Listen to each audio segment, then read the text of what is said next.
conectada, espero que me estés viendo. Un saludo para todos, sí, estoy visible.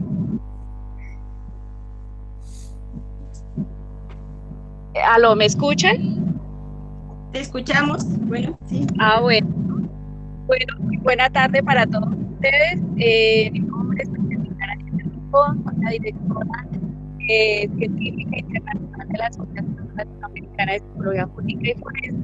Y para nuestra asociación es un placer poder iniciar este ciclo de webinar. La verdad, es un ciclo que tiene unos excelentes temas y es un abrebocas para lo que será nuestro congreso virtual que se celebrará en los 2020. Entonces, bienvenidos. Espero que sea de total agrado y complacencia estos temas que vamos a trabajar. Un gran saludo a mi amigo Néstor por este inicio y nos va a dar aportes para lo que es nuestra psicología jurídica y forense a nivel latinoamericano. Entonces, muchas gracias por su participación, un saludo grandísimo para todos aquí desde Colombia y los esperamos en los próximos webinars y por supuesto en nuestro congreso. Entonces, un abrazo para todos desde acá y que estén muy bien. Gracias.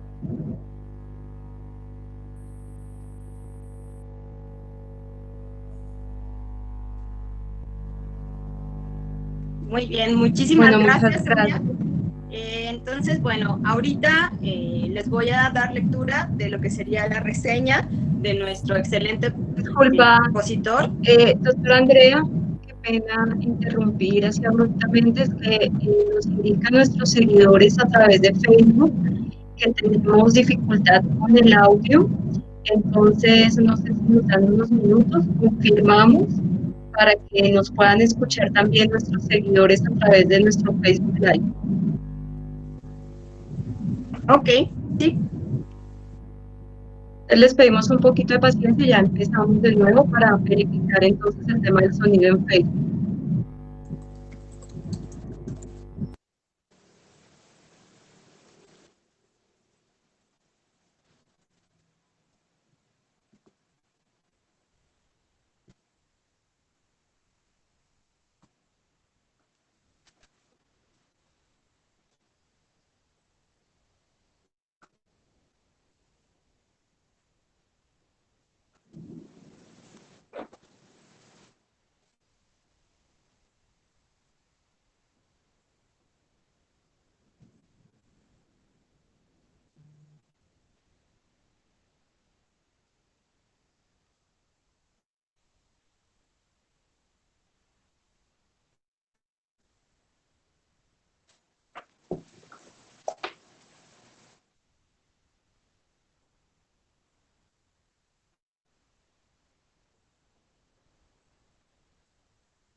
Doctora Andrea, si quieres, retomamos para poder hacer la prueba y verificar que nos estén escuchando.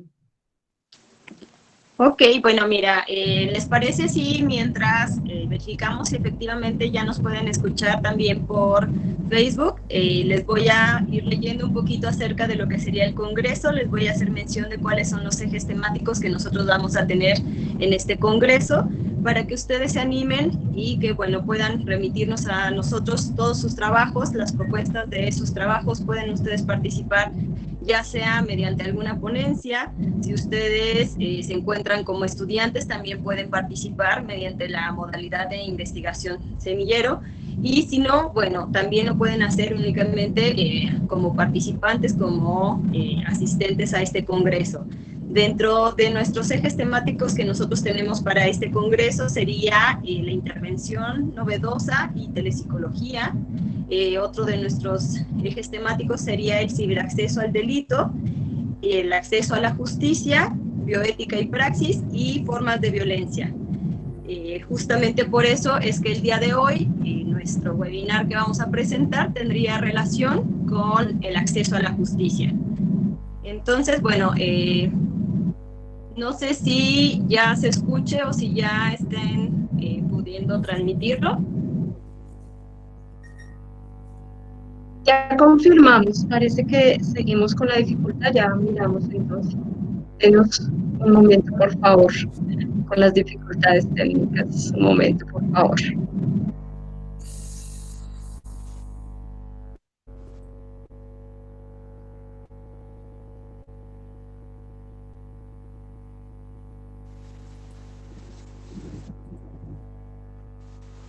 Listo, si pueden, por favor, volver a hablar. Ok. En este Yo creo momento que podríamos presentar al doctor Néstor de una vez.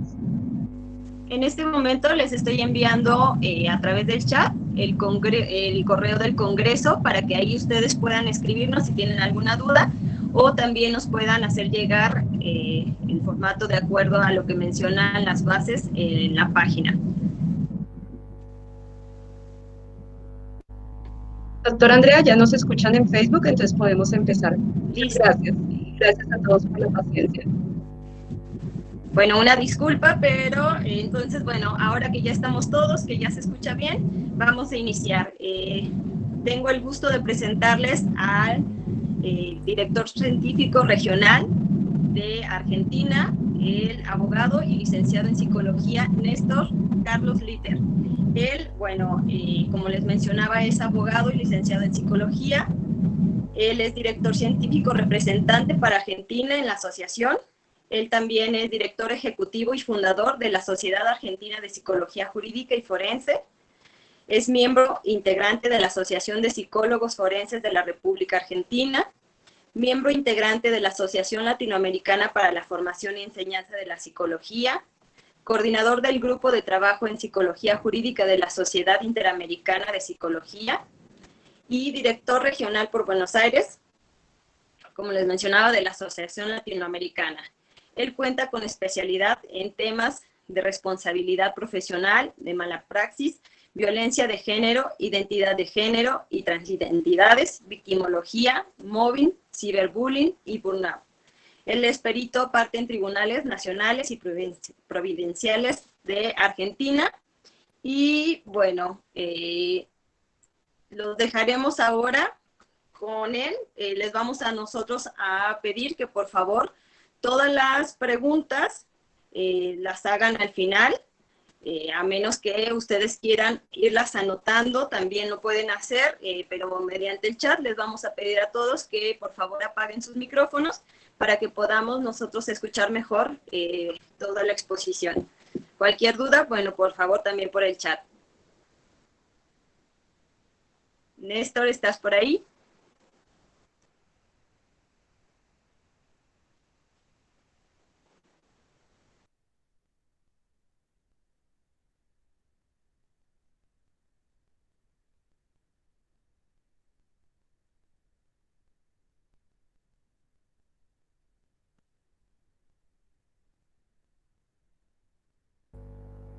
Hola, hola, hola, ¿se escucha? Bueno. Bueno, buenas tardes a todos. Muy agradecido de esta invitación de la cual me siento parte, de la Asociación Latinoamericana de Psicología Jurídica y Forense. Un gran trabajo de la Asociación Latinoamericana que venimos haciendo desde hace unos cuantos años, tendiente a difundir, promover y difundir la psicología forense en nuestras Américas. En el marco de las actividades preparatorias del congreso que vamos a tener, el tema que yo voy a desarrollar hoy es el impacto psicológico del no acceso a la justicia, derribando barreras para una tutela judicial efectiva. Siguiente.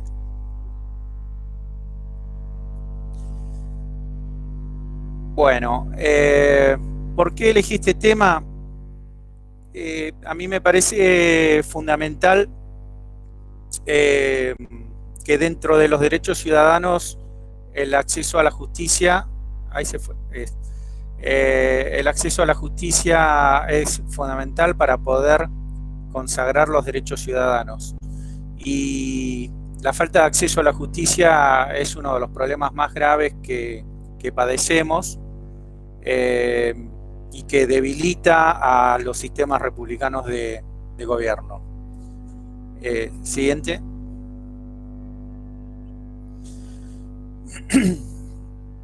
Cuando hablamos de acceso a la justicia, tenemos que partir de cómo está conformado las obligaciones de los estados en cuanto a lo que deben proveer los poderes del Estado para garantizar el acceso a la justicia.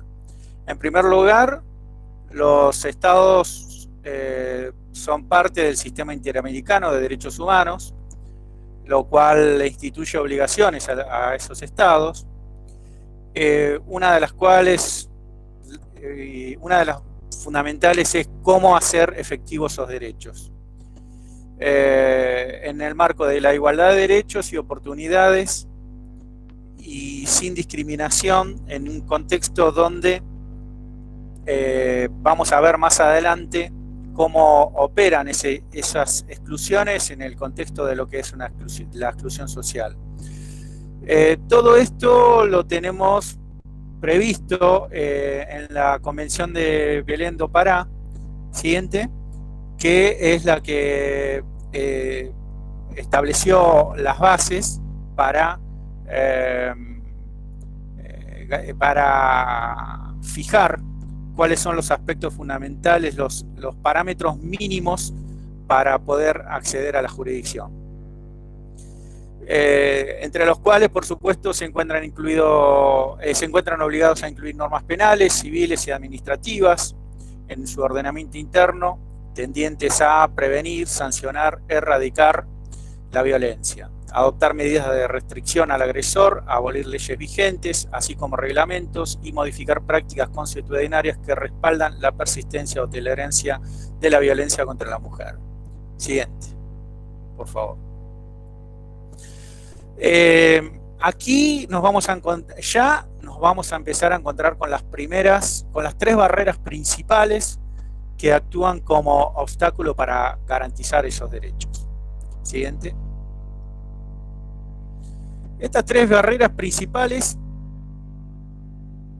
las podemos agrupar en tres, en barreras culturales, barreras de género y barreras económicas. Siguiente.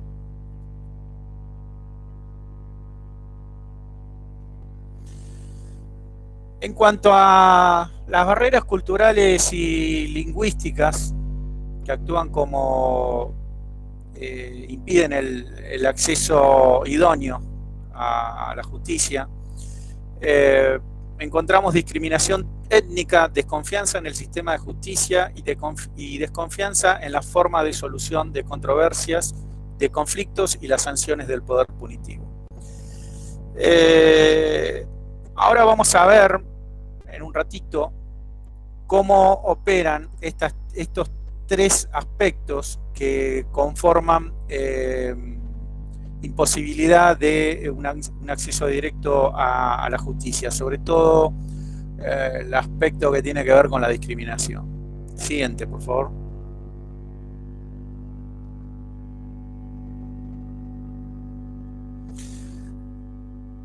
En cuanto al segundo aspecto, hablamos de barreras económicas relacionado con los costos de los procesos judiciales, con los déficits de defensa pública y o patrocinio jurídico gratuito, y con la accesibilidad a tribunales y órganos de justicia.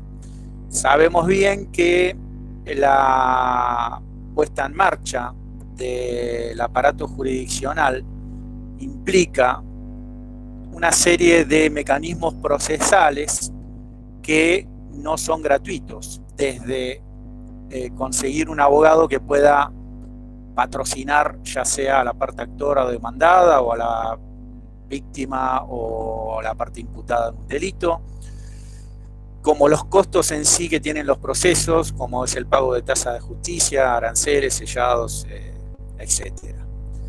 El acceso al patrocinio jurídico gratuito en gran parte de Latinoamérica tiene limitaciones muy grandes que hacen que queden afuera gran parte de las categorías a ser analizadas y resueltas en el marco de la justicia.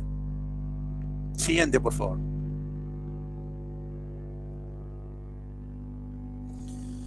Finalmente tenemos las barreras de acceso que llamaremos de género, y que tiene que ver con todo el conjunto de prejuicios de género en los operadores del sistema, los estereotipos vigentes, la ausencia o déficit de servicios jurídicos y operadores del sistema jurídico que sean idóneos como para atender el perfil necesario, y la falta de dispositivos de protección y abrigo en conjunto con los otros poderes del Estado, que son quienes lo tienen que garantizar al Poder Judicial. Siguiente.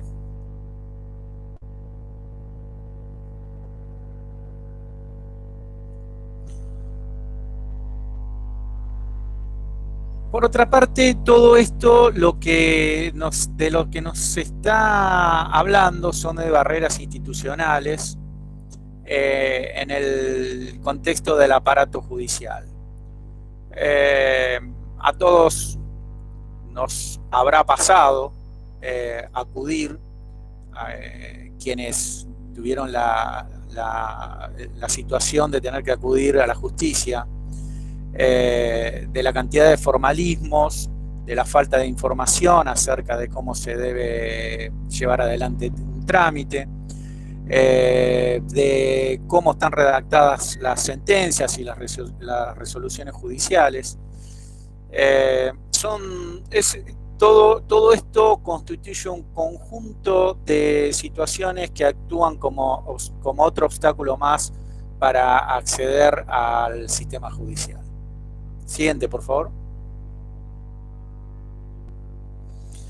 Ahora bien,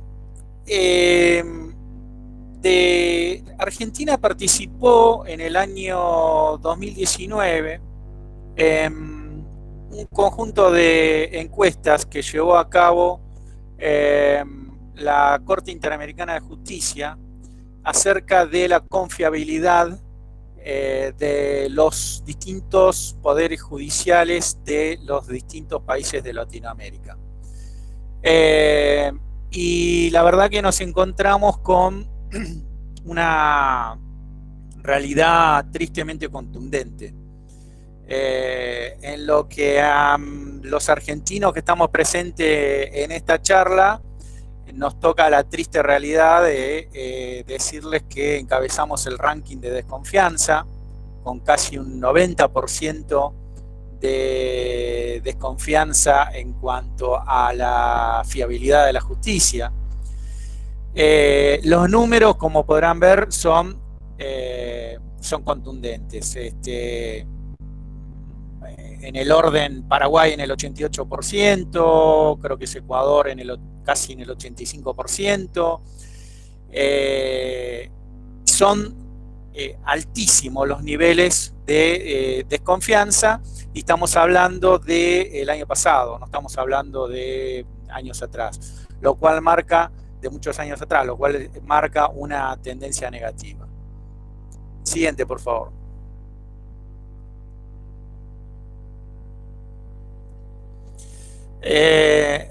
Estas barreras económicas, en este caso, se ven apoyadas por informes de otros organismos internacionales como la CEPAL, donde en sus estadísticas se establece que 209 millones de personas que viven en condiciones de pobreza y un 15.4% de la población que viven en extrema pobreza se encuentran en condiciones de absoluta imposibilidad de acceder al sistema judicial. Esto también lo vamos a ver desagregado en un ratito. Siguiente, por favor.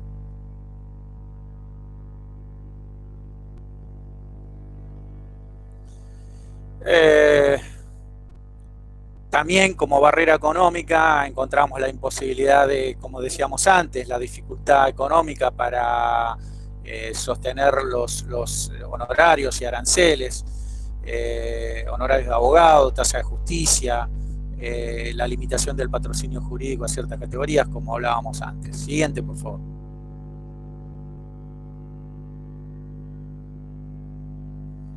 En cuanto a las barreras de género, ya sea la desigualdad de ingreso o comúnmente denominado la feminización de la pobreza, la violencia de género, que en muchos países de Latinoamérica recién ahora están diseñándose los mecanismos legales dentro de sus sistemas legislativos como para poder dar un mínimo de respuesta a la conflictiva social, y la ausencia de mecanismos preventivos también actúan como otra barrera. Siguiente, por favor. En marzo de 2008, en la declaración de Brasilia presentada en la Cumbre Iberoamericana, los Estados miembros elaboraron una conclusión basada en 3 enfoques para garantizar el acceso a la justicia. Esto lo vamos a pasar rápido para poder seguir con otros temas, pero que lo discrimina en función de los usuarios, en función del servicio prestado y en función de los operadores del sistema. Esto está relacionado o desagregado respecto de lo que hablábamos antes, en función de los usuarios, todos los aspectos que actúan como barreras para el acceso a la justicia, y que es lo que nombrábamos recién, en función del servicio prestado, todos los déficits de los operadores del sistema y del aparato jurisdiccional, y en función de los operadores del sistema, las incapacidades o la falta de formación de los empleados, magistrados y funcionarios del Poder Judicial para atender esta conflictiva. Siguiente, por favor.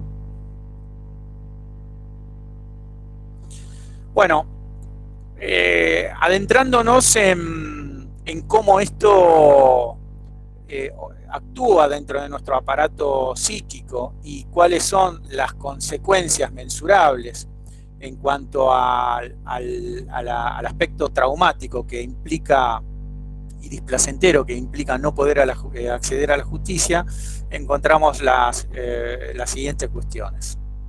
Siguiente, por favor.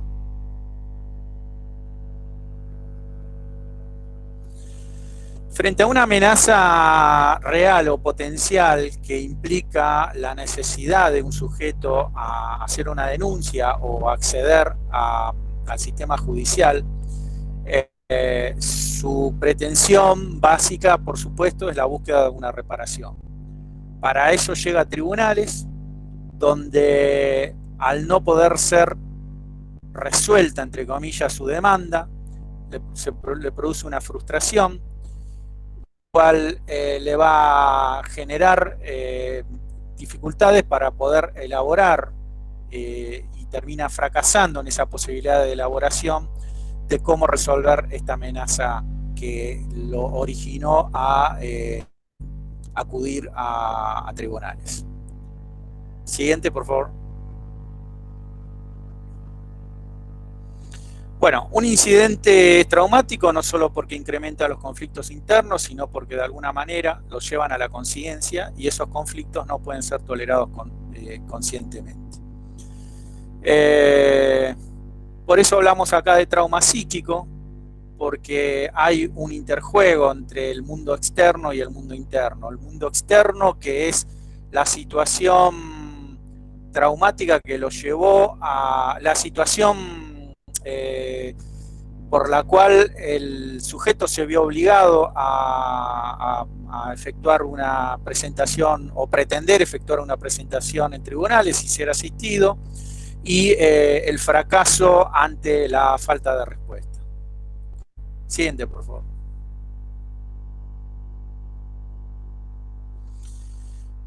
Este esquema lo podemos presentar de esta manera. Lo traumático implica una amenaza vital, el impacto de una amenaza vital que, si bien es previsible, es difícil de discriminar y de evitar o enfrentar. Eso provoca en el sujeto una desorganización, un conflicto, donde inicialmente va a tener una respuesta caótica, una respuesta inefectiva frente a una demanda frustrada en la justicia. Siguiente, por favor. Por eso hablamos de que este sujeto desplazado de la justicia lo vamos a ubicar en el concepto de revictimización, porque este sujeto que ya sufrió una situación, un conflicto que lo llevó a recurrir al Poder Judicial y es rechazado o no es atendida su demanda, le va a generar una revictimización que podríamos decir secundaria frente a la primaria, que es el hecho generador. Por eso hablamos, como decimos acá, de dos perpetradores diferentes, un primer hecho ilícito o un hecho del derecho civil, del derecho laboral, que hace que la persona tenga que acudir a tribunales y su demanda no pueda ser canalizada. Siguiente, por favor. Por eso hablamos de al sujeto desplazado le vamos a poner el nombre de un ocupante sin lugar, y por eso vamos a hablar de una victimización secundaria. Un sujeto pasivo atado al no lugar de sufrimiento y olvido. Siguiente, por favor.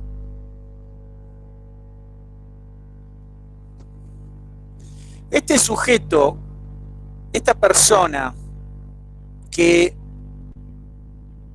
poniéndolo en ejemplos, es despedida de su trabajo injustamente, tiene que acudir a la justicia. La justicia, por diversos motivos, no le garantiza un mecanismo de patrocinio jurídico, lo cual lo va a llevar a un estado de resignación que le va a conformar una identidad marginal a ese yo atormentado, y lo cual implica una carga traumática, lo coloca en una situación de pasividad ante la no resolución del conflicto. Un segundo, por favor.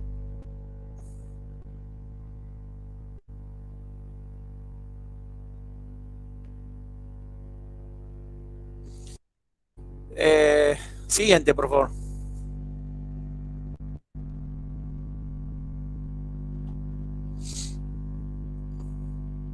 Esto es, estamos hablando entonces de la no justicia. Esa no justicia genera en el sujeto algo así como un estupor disociativo. su función reflexiva y organizadora no puede completarse ante la carencia de recursos para buscar alternativas, lo cual lo coloca en un atolladero que llamamos vital. Recordemos el ciclo. El sujeto es víctima de una situación conflictiva por el cual tiene que demandar a otra persona o a otras personas. Esa situación conflictiva pretende que sea atendida en el fuero jurisdiccional correspondiente. No puede abonar los honorarios del abogado, no puede ser sostenido por el patrocinio jurídico, no puede llevar adelante un juicio justo, lo cual lo colocan dentro de este círculo del cual le va a ser muy difícil salir y quedar revictimizado. Siguiente, por favor.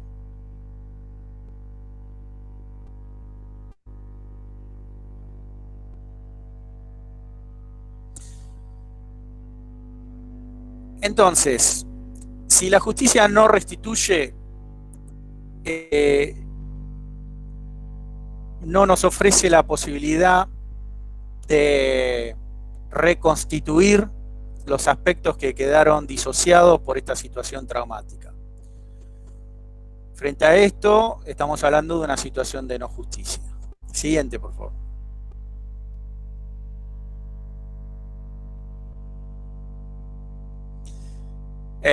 Esto implica la necesidad de restaurar ese orden que se ha roto, devolverle al sujeto un lugar frente a una justicia que le quita el carácter de subjetividad y darle un estatuto al sujeto para que pueda sentirse empoderado y poder atender su demanda. Esto lo veremos ahora seguidamente, rápidamente. Siguiente, por favor. Siguiente.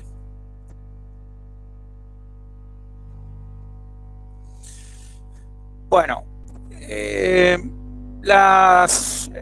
los principales elementos de, digamos, que implican un déficit en la prestación del servicio de justicia están dados por el retardo y la denegación de justicia.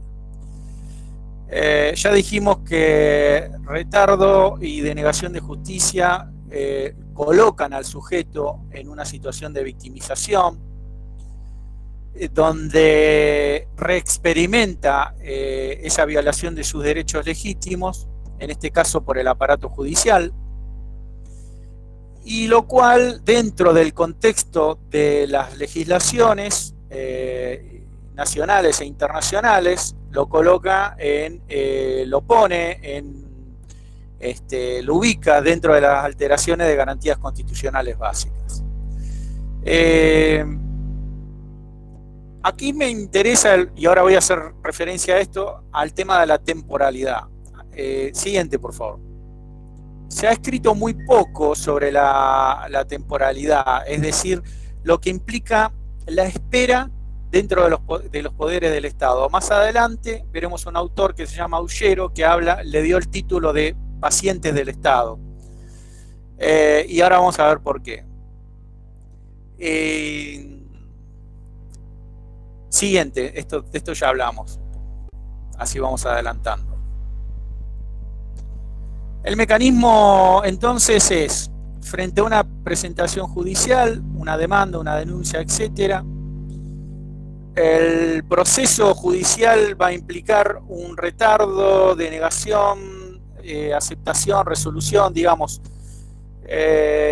Los sistemas procesales, jurídicos procesales, tienen diversas formas de determinación de un proceso judicial, que generalmente es la sentencia, y que puede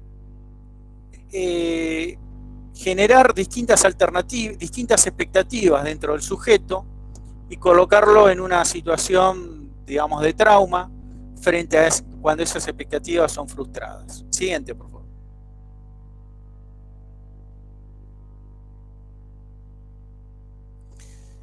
Siguiente.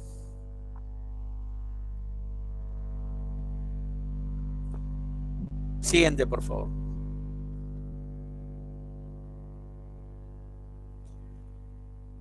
Resumiendo lo que hablábamos, la temporalidad implica una espera, una búsqueda de elaboración y reparación simbólica. Esa espera implica para el sujeto que accede al aparato judicial, al sistema judicial, una flotación entre dos momentos. El primer momento es el hecho, lo que llamamos el hecho generador o el evento fundante, digamos, lo que motivó o lo que lo llevó a la necesidad del sujeto a presentarse a la justicia y demandar o denunciar.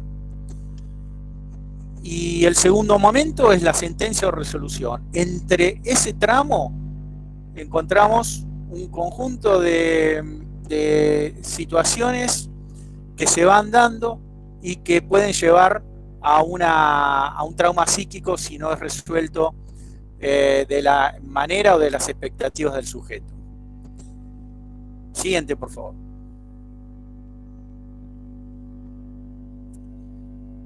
Que lo podemos resumir en esta frase de Aullero: los peregrinajes de las personas por las burocracias estatales deben entenderse como procesos temporales a través de los cuales la subordinación política es reproducida. Aquí me interesa rescatar un concepto que es el de la subordinación política, el de la subordinación, el tiempo como una forma de subordinación al aparato del Estado. Siguiente, por favor.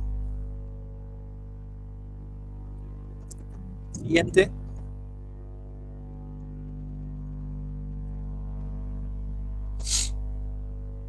Hay un autor francés, Pierre Bourdieu, que hizo digamos, este enlace de lo que podríamos denominar el paciente del Estado, la persona que tiene que esperar. Si lo vemos de abajo para arriba, analizar los comportamientos asociados con el ejercicio del poder sobre el tiempo de las personas, implica tanto para el Estado como para los poderes del Estado como para el sujeto distintas realidades y distintos desenlaces. El Poder Judicial actúa cancelando, postergando, dando falsas expectativas o al revés, apresurando los procesos.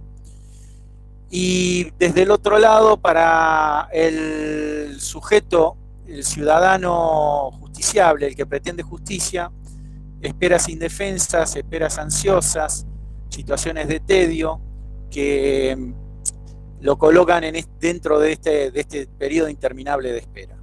Siguiente, por favor.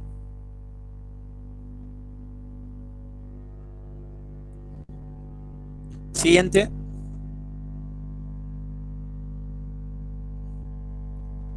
Siguiente, por favor. Así vamos avanzando, no sé cómo estamos de tiempo. Bueno. Vamos bastante bien. Ahora bien, hicimos una descripción medianamente estimada de dificultades para acceder a la justicia. Vamos a tratar de concentrarnos ahora, en el tiempo que nos queda, en el empoderamiento e inclusión social, es decir, cómo podemos prever o cómo podemos pensar las formas de remediar esto. Siguiente.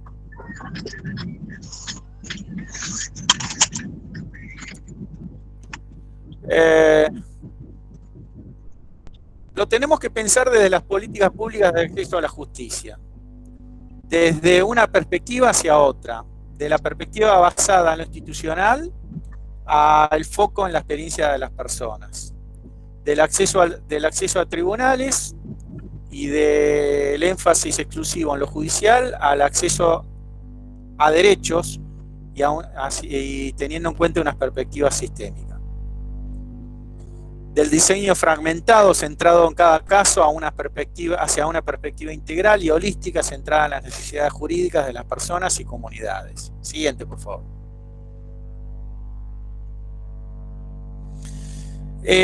Acá vamos a poder apreciar gráficamente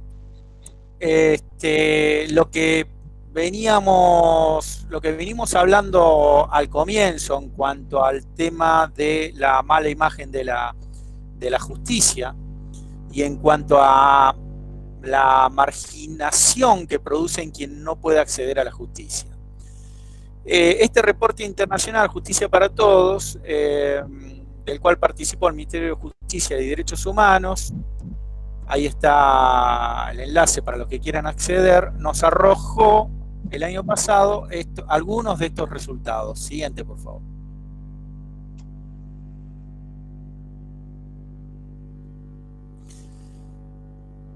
Haciendo un análisis sobre una base mundial de 7.800 millones de personas, tenemos estas contundentes cifras.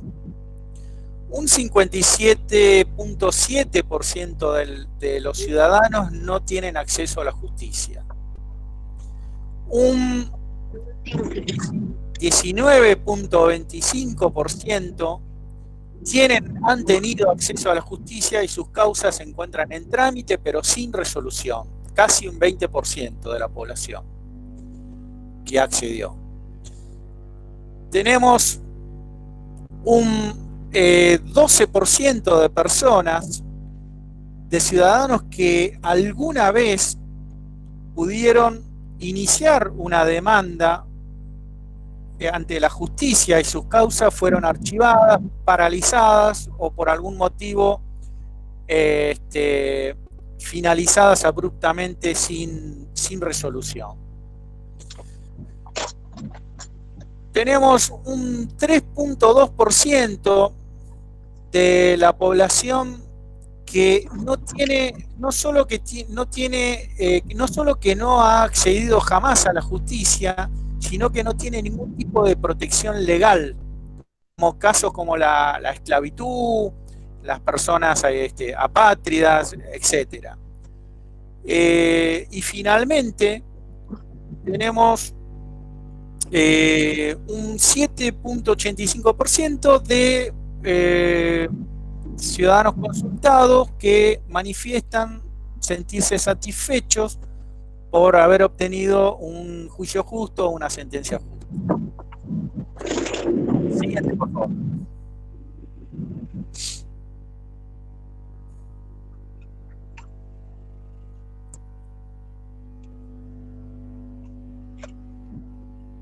Siguiente, por favor.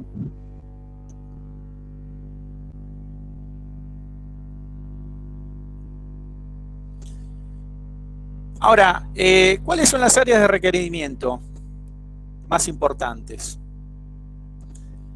También nos arroja estos parámetros. 1 de cada 5 personas tiene problemas relacionados con la violencia del delito. Casi un cuarto de estas personas están involucradas en controversias sobre viviendas, tierras o con sus vecinos. 1/3 de las personas tienen problemas legales relacionados con el dinero, las deudas o como consumidores. Siguiente.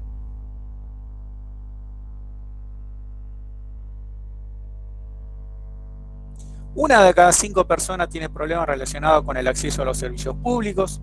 Casi 1 de cada 11 personas están involucradas en controversias familiares.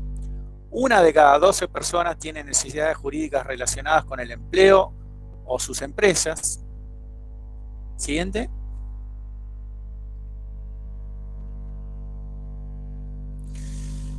Bueno, lo que quisimos hacer ahí es, digamos, un análisis estadístico de la demanda judicial y de cuáles son las principales categorías o las principales situaciones conflictivas que llevan al ciudadano a promover reclamos ante la justicia. La palabrita maravillosa que se nos ocurre como para tratar de empezar a revertir esta situación es empoderar. ¿Qué hacemos? Empoderar al ciudadano implica como mínimo estos 4 aspectos. Respaldar la obligación de los estados y de los poderes públicos en respaldar a las personas para encontrar soluciones, para que entiendan sus derechos y las normas, para aumentar la participación en los procesos de justicia, para invertir en asistencia letrada para los sectores más vulnerables. Siguiente, por favor.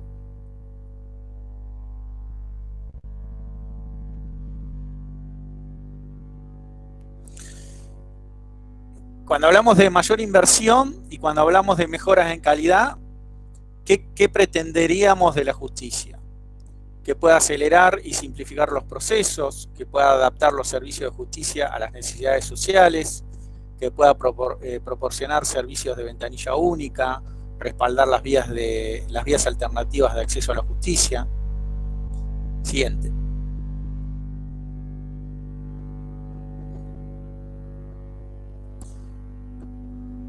Tendiente a obtener resultados justos. Ofrecer el remedio correcto, cumplir con las normas de los derechos humanos, establecer mecanismos efectivos de reclamación, recopilar y difundir datos sobre los resultados.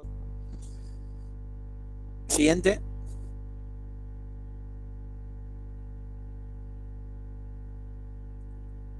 Ahora bien, para llegar a esto, para poder empoderar al sujeto que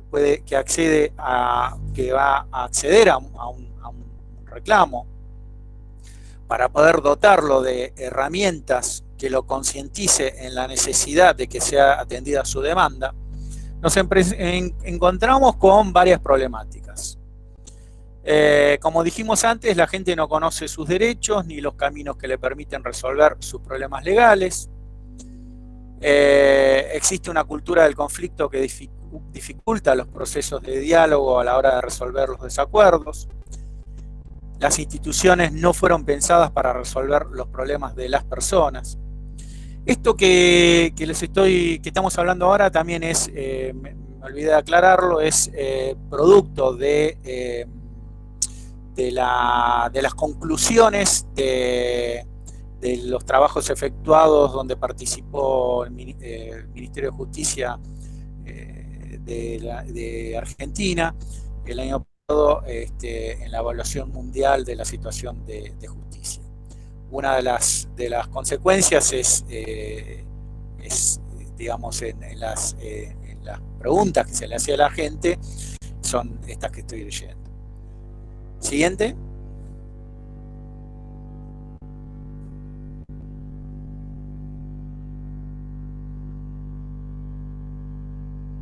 Ahora bien,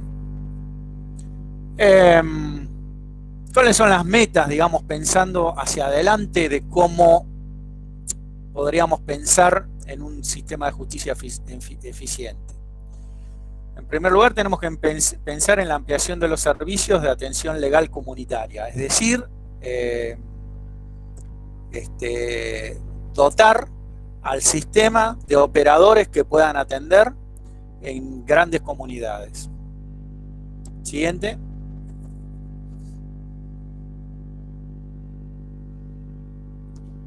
Fortalecer las estrategias de alfabetización jurídica, crear sistemas judiciales especializados para la atención de casos de violencia doméstica, sexual e institucional, fortalecer políticas de gobierno abierto en el acceso a la justicia, implementar mecanismos de justicia restaurativa, desarrollar mecanismos eficaces de prevención de la violencia de género. Creo que me quedaba uno. Consolidar la asistencia y participación activa de todas las víctimas de delitos en los procesos penales, promoción y consolidación de la utilización de métodos alternativos de resolución de conflictos en ámbitos prejudiciales y judiciales.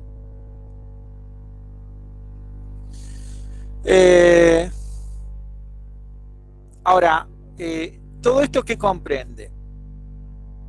Comprende que el sujeto pueda adquirir las habilidades necesarias para reconocer cuestiones legales involucradas en los asuntos de su vida cotidiana, sus causas y sus responsables, el conocimiento y conciencia del rol del derecho y las leyes en general y en relación con las cuestiones de la vida cotidiana que la persona afronta,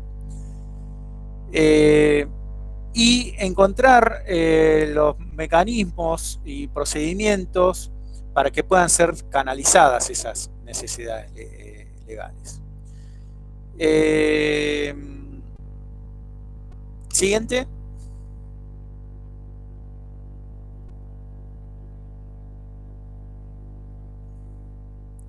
La habilidad y competencia para lidiar con situaciones legales específicas, poder actuar para resolverlas, la conciencia del valor y el rol de la ciudadanía y la dignidad personal y social como centro de la vida social y exigencia de la justicia social y el Estado de Derecho, el desarrollo de capacidades yoicas para ser parte, actor o demandado en un proceso en el contexto de las garantías constitucionales que lo amparan. Estamos enunciando títulos simplemente de cuáles son, cuando hablamos de cómo el sujeto que tiene derecho al acceso a la justicia necesita dotarse de habilidades necesarias como para poder comprender con lo que se va a encontrar en los poderes del Estado. En primer lugar, estos son los aspectos más importantes que creemos que se le debe brindar. No sé si nos quedan más filminas. Creo que ya estábamos. Bueno, básicamente esto es lo que quería contarles. ¿Cómo resolvemos todo esto? Bueno, ¿cómo avanzamos en todo este enunciado rapidísimo que hicimos de una problemática tan urgente como es el no acceso a la justicia? Lo veremos en nuestro próximo congreso virtual el 11 y 12 de septiembre. Ahí podemos ampliar y vamos a avanzar mucho más. Por mi parte, muchas gracias y si hay preguntas, ahí estamos. Andrea. Muchísimas gracias. Creo que fue un tema bastante interesante, ya que generalmente no nos planteamos o no nos ponemos a preguntarnos desde cuál sería la consecuencia de que la justicia no llegue a las personas. Generalmente, o hay muchas ocasiones que la gente cuando tiene o que se ve ante o algún tipo de delito se le hace la recomendación que pues haga la denuncia. Sin embargo, todo ese proceso a partir de que hace la denuncia no constituye ya una restitución o el que se pueda restablecer un bienestar. Entonces creo que lo que nos acabas de plantear, Néstor, es algo muy importante. No sé si todas las personas que nos están escuchando en este momento tengan alguna duda, algún comentario que quieran hacer.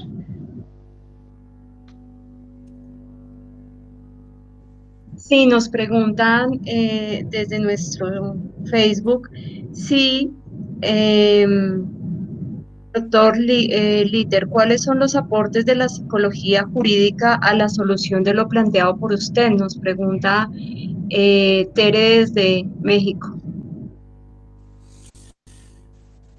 Sí, es para desarrollarlo mucho más y es lo que vamos a hacer en el Congreso virtual. Yo creo que la psicología jurídica tiene un papel en el psicólogo jurídico, en el psicólogo forense, un papel fundamental en cuanto a la comprensión del proceso y los mecanismos procesales de cómo funciona la justicia para poder atender o para poder contener la demanda del sujeto que se encuentra en una situación de ansiedad por no poder explicarse la realidad de su situación cuando acude a los tribunales de justicia.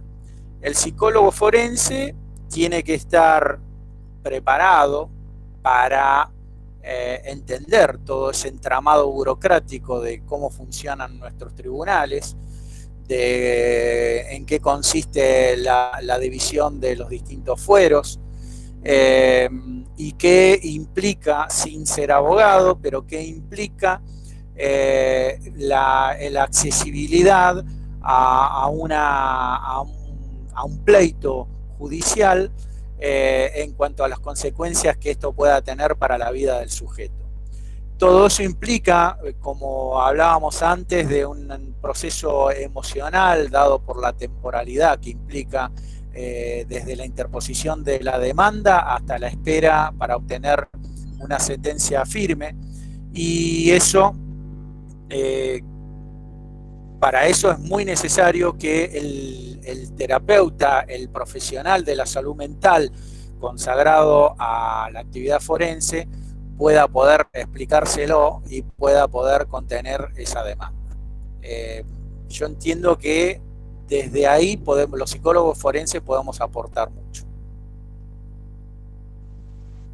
Muy bien, muchas gracias. De hecho, bueno, en este momento estamos recibiendo algunas preguntas. También hay varias felicitaciones para usted, en las que se menciona que no solamente es un tema muy interesante, sino también ha quedado como muy claro algunos puntos.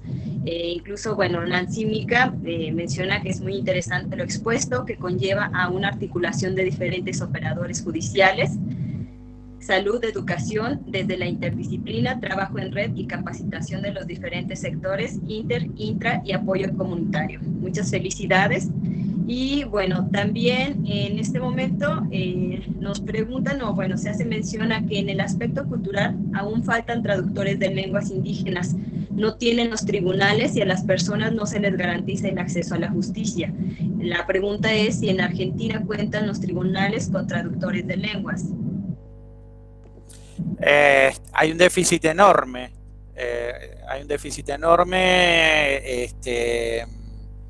y lo que hacía mención al participante que hizo esa formulación es totalmente cierto.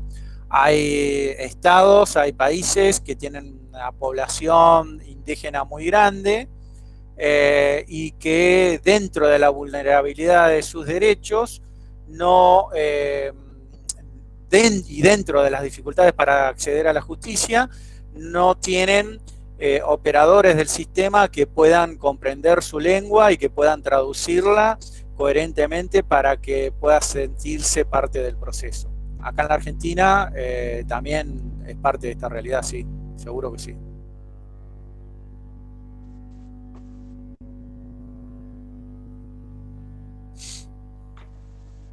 Bueno, ¿alguna otra pregunta? Continúan llegando más felicitaciones. Mencionan que esperan contar con su presencia en el Congreso virtual.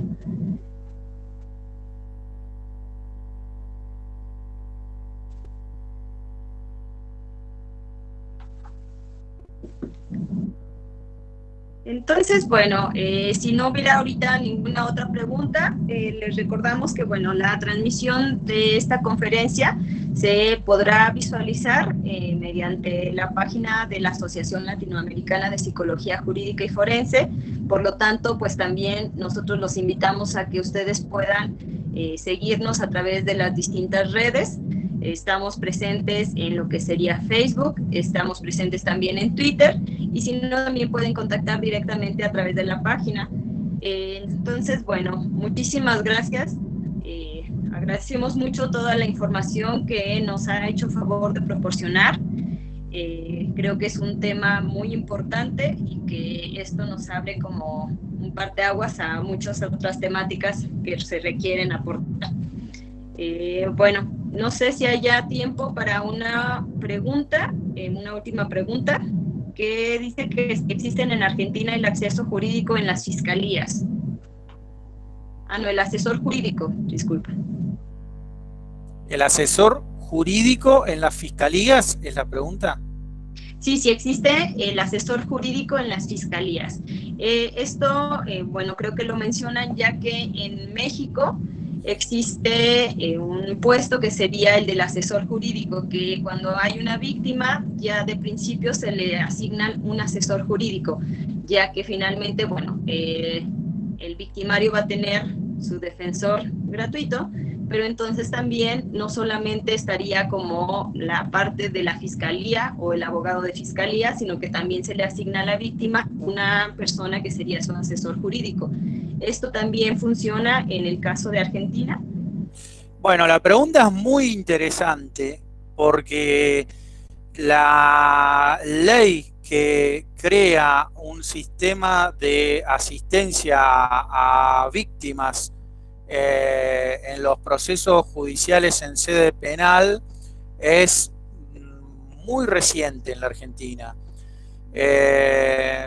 Hasta hace muy poco la víctima solo podía presentarse como querellante o como denunciante en determinados hechos, ante determinados delitos, con patrocinio jurídico privado. Desde hace poco tiempo la asistencia a la víctima tiene responsabilidad el Estado a través de los operadores que lo asisten, que lo asesoran y que gratuitamente pueden constituirse como querellantes en las causas. Pero esto es algo que aquí, lamentablemente, relativamente y afortunadamente, porque ya existe, pero relativamente novedoso. Muy bien, pues muchísimas gracias, tanto por todo el tiempo, por compartir con nosotros todos sus conocimientos. También queremos agradecer a todas las personas que estuvieron presentes. Una disculpa por las complicaciones técnicas que hubo en algún momento y que bueno, también ahorita nosotros queremos agradecer a los patrocinadores que en este momento también están apoyando para que se lleve a cabo tanto los webinars como para que se lleve a cabo el congreso. Y bueno, ahora me tocaría invitarlos al siguiente webinar, no se lo pierdan. También va a manejar temas muy interesantes. En este caso, la cita la tendremos para el siguiente jueves, que sería día 20, me parece, permítanme un momentito, 6 de agosto.